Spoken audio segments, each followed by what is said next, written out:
Hi, my name is Mark Leichner from MMAcoach.net, and I'm here with Robert Drysdale. And he just had a beautiful seminar here in Belgrade, Serbia.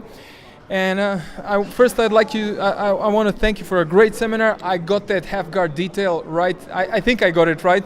I have it on tape, so I'll practice it. So thank you for coming to Belgrade, and I wanted to ask you a few questions. Absolutely. Okay, so the first thing I wanted to know is about your, since I have a MMA YouTube channel, I wanted to know more about your perspective in MMA, your perspective as a BJJ black belt and a top competitor.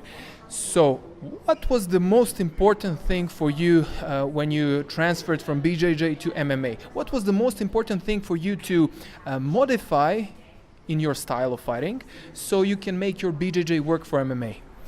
I think that one thing, I mean, you can always look back and look at the things you did right and the things you did wrong. And, I try not to regret things, but I think the few things I would have done differently is I would have put a lot more time into transitioning from standing to takedowns. The one thing I did put a lot of time into, and I feel like I learned a lot there, and I feel that I developed my own style there to answer your question, something that really I had to modify my jiu-jitsu was wall wrestling. I didn't get to show it a whole bunch in my fights, but that's something I put a lot of time into, and to me that's a third of the fight is on the fence.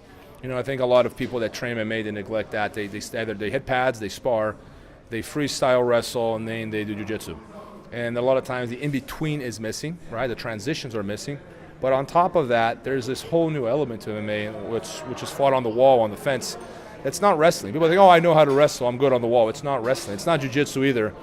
I think Greco-Roman and Judo might be a little bit closer because it's an upright style, right? You don't pummel. I mean, you don't fight with your butt back. You fight with your chest forward, trying to press your opponent against the wall.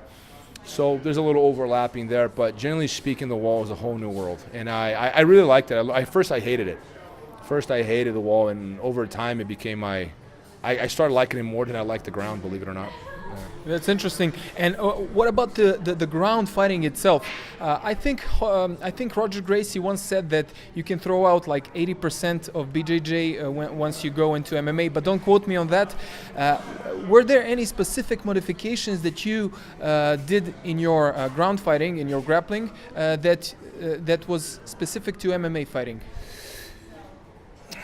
One thing that I think I always had a style that was very submission oriented, and pursuing the submission, very aggressive about it, and I think that's a style that suits well MMA. One thing that I feel like I didn't know if maybe enough more strikes would have helped me, but it was one thing that I was making a lot of adaptations so I can find positions to strike, to open up for position, open up for submission. A lot of times, the grappler that was in MMA, he's just straight out grappling.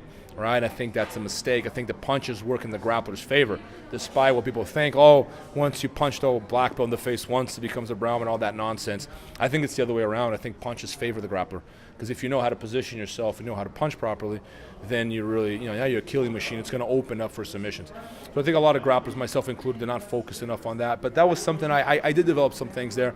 One thing this dramatically changed my jiu-jitsu game, not only for MMA but for sport jiu-jitsu, was the importance of positioning. I think that's something that a lot of jiu-jitsu neglect. There's this misconception in jiu-jitsu. Jiu-jitsu is all about the submission. It's not true. It's not true. Jiu-jitsu is combat. Jiu-jitsu is a martial art, and positioning is extremely important. Don't take my word for it. Watch the UFC, and you tell me position is not important. The takedown is not important. Holding someone down is not important. So what I started doing is I started developing a style where if I went to someone's back, it wasn't all or nothing when I went for the choke. It was, if I missed the choke, I will stay on the back till the end of the fight. And I'm going choke after choke after choke. So I wasn't compromising my position so much. I would stay in a dominant position, be able to do damage, and go from submission to submission while winning the round.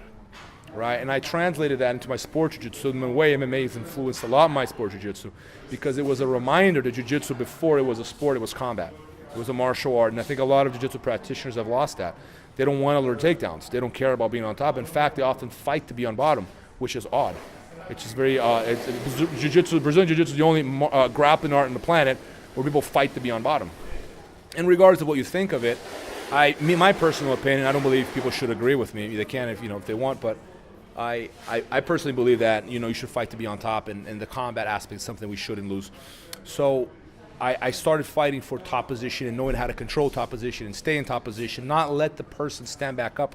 That's another concern in jiu-jitsu. You don't have in jiu-jitsu, you have in MMA. It's not just taking your opponent down, but actually making sure he stays down. And I think that's something a lot of people neglect. And there's no contradiction between, fighting for these things and staying in dominant positions and going from submission to submission to submission. And there's no contradiction with that and being a good sport practitioner. You can do both. And so what I did do was I developed a style, I call it functional jiu-jitsu. And it works everywhere. It's the jiu-jitsu that's going to work gi, it's going to work no gi, it's going to work in MMA, and it's going to work self-defense.